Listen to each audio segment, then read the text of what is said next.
Alhamdulillah, thumma salatu wa salamu ala rasulillah, amma ba'd. Fassalamu alaikum wa rahmatullahi wa barakatuh. Welcome you once again to Allow Dollars training, and inshallah today we are going to be learning about e-commerce. Now, for the e-commerce, the very first thing we need to understand is we need to differentiate the difference between e-commerce and mini importation because this is often misconstrued. So there's a big difference between e-commerce and mini importation. They are two different things.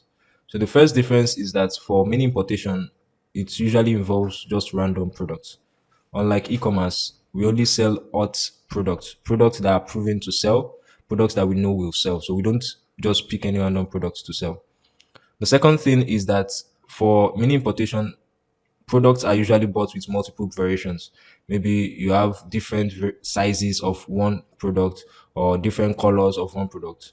Unlike e-commerce, we only focus on one variation, one product, one variant of it.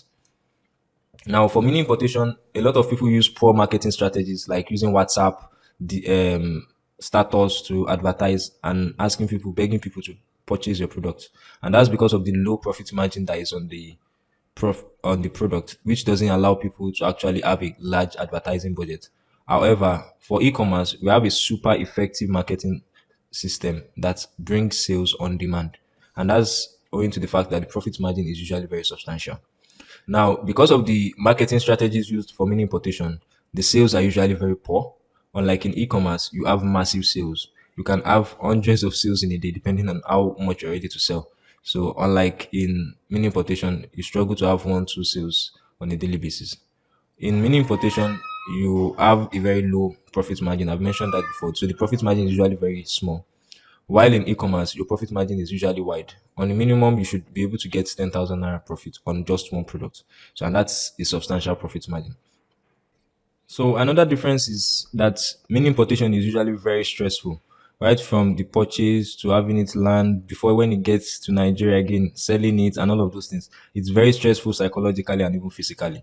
Before you now have to sell all the products. When you sell all the products, like finally I've sold all these things. So it's very, very stressful. Unlike e-commerce, it is straightforward. It's a system that is properly designed, and all you need to do is very straightforward and streamlined. So how much can you make with e-commerce? So you can make, just as I said before, you can make up to 10,000 naira per product and even more. So for every single product you sell, you can make up to 10,000.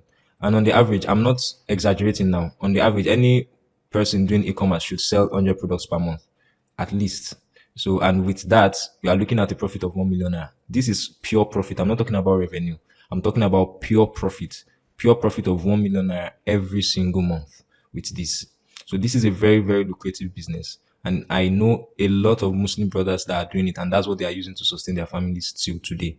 So and you too can actually do it and actually make even far more than that. So what are the demerits of e-commerce? The first demerit of e-commerce is the fact that you need large capital to do it. So you would be needing at least 500,000 and even more. In fact, the more money you have, the better. I recommend 1 million naira at least. But if for any reason you don't have up to that amount and you want to start with something, then 500,000 naira. But with a condition. That 500,000, you are not going to touch it until the capital you are using for your business goes to 1 million, except you are not going to grow. So with that 500,000, you will continue reinvesting all the profits back and you're not going to touch anything from it for your personal expenses, such that when it gets to 1 million, you can now remove just a percentage. I usually recommend 10% of your profit maximum every month for your personal expenses, such that within the space of 3-4 months, you would have grown your business into something very big. And the second thing about it that is the demerit is that it requires technical knowledge. So it requires you to set up some things, set up websites, set up your Facebook ads, set up. So those setups are a bit technical. We are going to put you through every single thing step by step. And we're going to show you how we do it here to at Allow Dollar such that you won't have any issue with this technical aspect, inshallah. So this is basically everything about the e-commerce business in brief. Inshallah, in subsequent videos, I'm going to be explaining in depth, one by one, everything you need to set up your e-commerce business and start making money, inshallah. We ask Allah subhanahu wa ta'ala makes it better understood and said, and he forgives us our shortcomings and blesses our affairs. سبحانك اللهم وبحمدك نشهد أن لا إله إلا أنت ونستغفرك ونتوب إليك والسلام عليكم ورحمة الله وبركاته.